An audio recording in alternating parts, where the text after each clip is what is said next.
What is good, guys? Man from Duality Gaming here, giving you another video, and this one is the PS4 Neo leaks that happened last Friday. I kind of sat on this for a while, so that's why there was no video yesterday. I wanted to sit on this as long as possible, see if anyone was talking about it, see if anything else came out to debunk it, this, that, and the other. And also, the links did get taken down, or some of them did get taken down, so that kind of adds to the validity of this rumor, I guess. But like, as I would always say, take it with a grain of salt. Like, get the biggest grain of salt you can find. Like, go down to Sainsbury's, Waitrose, Walmart, Best Buy, I don't know, the Cow Shack, I don't know what you have there, and get the biggest grain of salt you can possibly find. Anyway, some of these confidential notes we know, some, or assumed, they were leaked notes. There was a huge document, and basically this got condensed, and these are like the main parts. But yeah, we're going to talk about it and give my opinion. I'm going to go, picture by picture. There's about 6 pictures, and as I see it and the way you see it will hopefully be 2 completely different ways. Anyway, what is the Neo?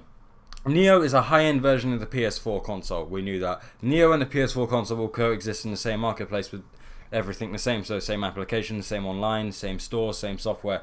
All PS4 titles released October 16th or later should support both the original PS4 and the Neo system. Now, this doesn't actually say a name, and I don't know if they're going to call it the Neo, because for me that sounds a bit daft. And I got another video coming out sometime about something else to do with this. So all that we know, it's good that they kind of got this cohesive system. I don't know how long that's going to last, and a lot of people have been speculating that. All the same application things. Eventually, there's going to come a time when the PS4 Neo can do stuff that the PS4 can't. And eventually, there will come a time when the user base of the PS4 Neo may number the original PS4. It will take a fucking long time right now, because I think the PS4 is nearly at 40 million, or is 40 million, or over 40 million. So it will take a while, because I can't see people with original PS4s going out and buying this. But in my opinion, I think it'll be interesting to see how it goes in terms of everything. Now, going on from there, we have new titles play even better on a Neo. Now, it has 4K support. We knew that. Many games will have additional improvements for HD TV owners. Higher frame rates, more stable frame rates, improved graphical fidelity, that's got a spelling mistake and I just can't talk, and additional graphical features. It says graphics features, but that's just not good English, and etc. That, I will admit, the fact that this has spelling errors and just poor English does kind of lead towards it being fake, but the document does look quite real. Anyway, it has support for 4K, and I think it'll be an upscaler, which is fine. There's someone that was talking, and I think it was Crap Gamer for some reason. I seem to have a vendetta against him at the moment. Basically, he was talking about, the Scorpio is going to be the greatest thing ever. It's going to cure, I don't know, people that don't have feet anymore, and this, that, and the other. Phil Spencer said this the other day, where if you don't have a 4K TV, the Scorpio is not for you. Whereas the Neo, it gives advantages to HD TV owners, because the fact of the matter is, not everyone's going out and buying a 4K TV, and the point of the 4K is not supported enough in this country. I don't know about the US, but in the UK it's not supported enough. We don't have enough things. There's about 7 shows on Netflix that support it, or something daft like that. So it's good that they are considered HD TV owners for these kind of things. So maybe the 900p games now go to 1080p. Maybe the Battlefield 1 will be played at low settings instead of, below low in PS4. That was just a little jab. I'm not trying to be a fanboy or anything. It's just, with Phil Spencer saying, if you don't have a 4K TV, this is not for you. And this having additional features for HD TV owners, it does kind of go into that. So I do kind of appreciate that. Anyway, moving on from it. They like, this is the meat and potatoes of everything. I hate using that phrase, but anyway, Neo hardware specs. Now, if this is true, this is what it's going to be, and we kind of already knew this kind of stuff. It's been leaked a lot, and if you've heard the rumor of if a rumor persists long enough, there's probably some validity to it. Anyway, it uses the same Jaguar cores as the original PS4 at a higher frequency, so it's essentially overclocking. Now, I believe the chances are they probably did that to make it easier for developers to develop for. You wouldn't want to fucking stick a cell architecture in there, for example, because no one's going to develop for it. They'll just turn around and go, fuck you. Anyway, the CPU on the original PS4 runs at 1.6 gigahertz. We knew that with 8 cores. And the Neo will be running 3 times faster at 2.1 gigahertz. That is an improvement. I can't tell you how well of an improvement that is because I'm not a hardware engineer. It sounds cool, I guess. They use, for the GPU, this is what probably everyone gives a shit about, use an improved version of AMD's GCN CUs with more CU computing units at higher frequencies. Now, I know some people were talking about the Polaris maybe being in there. I don't know. Maybe. I don't know, as I said.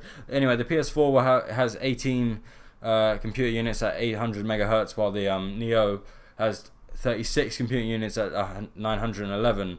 So that's 2.3 flops better. And I mean flops in terms of bandwidth and all that, instead of, flopping as in you failed. Anyway, going on from that, it still uses GDR5 8GB of RAM. The chances are they weren't going to upgrade that anyway, and if they did, it would have been 12. But the chances are they probably wanted to keep the cost down low as well, because you don't want to have an extremely expensive console because it just won't sell. It will just kind of flounder. Anyway, the original is basically it's improved bandwidth. So the original PS4 has 176 gigabytes per second, whereas the PS4 Neo has 218 gigabytes per second. So that means less chance it would be able to load textures more and everything like that. Hard drive is completely the same, which is disappointing. That is so disappointing. Why did you not put an SSHD in there? Why? You know what? The SSD I can understand not putting in there, but at least get a better fucking hard drive. The hard drive in the PS4 is terrible. It is a 5200 RP. I think it's 5200, 5400 RPN hard drive, and it is extremely slow. As soon as I upgraded my PlayStation 4 to an SSHD, so a solid state hybrid drive, everything was quicker. All the fucking loading times were quicker. So why they wouldn't do it, considering the hard drives really they don't cost that much more, is absolutely beyond me. And as I said, that is disappointing, but what can you do? Anyway, going on from that, this is the bit that if I mess up, I am extremely sorry for, because again, I'm not a hardware engineer. But budget between game and system, CPU and GPU resources, same percentage as the original PS4. So 6.5 cores in the 7-core mode, that's the CPU, and the GPU is 0.5 ms for the foreground execution and 50% for background execution. Memory budget for games, 512 megabits direct memory, so that makes in total 5.5 gigs. Only available in Neo mode, so I'm not too sure. That means maybe that just allows more memory bandwidth within the console, so it allows better textures and everything, maybe, because it says only in Neo mode. So, and we know that games will have a Neo mode and things, so maybe that's what it executes. Extended features. Some extensions of other features might be added, such as 1080p recording. That has been around for a while as well, so there may be 1080p recording in the PS4, which will be great if you don't have a PVR. Like, I've got a PVR, I can do 1080p. The only reason my videos are never in 1080p is because I don't really want to sit here waiting ages to fucking render. But maybe I will actually put videos in 1080p that are shorter again, maybe. It depends how many people really care that much for pixels. Anyway, Neo support with SDK 350. Now, this is just talking a lot of jargon, and it will be on the screen, and you can read it at your own leisure. You can pause it and everything and then skip. But it talks about how they achieve the resolutions they do. So if you're interested in that, go for it. I don't know much about this, so I can't pretend that I do. Like the checkboard resolution thing, I couldn't tell you anything. But anyway, then going on from there, they talk about lower resolution strategies. So basically, the PS4 is going to support a wide range, well, the Neo is going to support a wide range of resolutions, which is good.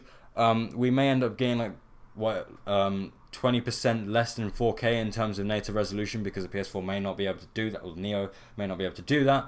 But the one thing we do get from this is 4K has not actually been supported in the SKUs so far. So for the Neo mode games so far, for the early ones, I don't think 4K will be truly there. It may be upscaled from a different resolution. But as I said, read it at your own will. It'd be interesting to see if they had a downscaler. So basically, if you had a Neo but you had a HD TV and you could downscale from 1440p, that would be quite interesting. Anyway, going on from that, lower resolutions. Our experience is that lower resolutions for 4K TVs support, such as 1440p, does not create much difference from 1080p on HD TVs. So basically, I'm not even too sure. what this means. I just read that and didn't know where I was going with it, but apparently it can support lower. Well, it's basically can support lower resolution. I don't think 1440p gets supported. That's more of a PC gaming hardware thing. But anyway, that's everything. Things will be on the screen in terms of pictures, so you can read it, and anything I've messed up or anything like that, you can read and do at your own leisure. Do that, as I said. If you liked the video, liked it, dislike if you didn't like it, subscribe to the channel. It really does help me and Dries out. Tell me what you think down below about everything. Are you excited for the Neo? Do you think this is real? Do you think it's fake? Because it's saying confidential, the links were getting taken down, so there must be some validity to it. And some of those things have been reoccurring. A lot of what I said, we already knew. So maybe the leaks were true. The release date, I think, actually, before I finish, if it says October 2016 and onwards, the chances are the PlayStation Neo will be released in October. I don't know when. Maybe it will be released the 11th of October with Tomb Raider. Coinciding with, I don't know, maybe it'll be a slimmer console as well. There's been a lot of rumors for that. But tell me what you think down below. Check out the Facebook and check out Instagram for daily, and really, let's be honest, not really daily updates. As I said, check out Facebook and Instagram for daily updates. And ultimately, guys, as I always say, have a nice day.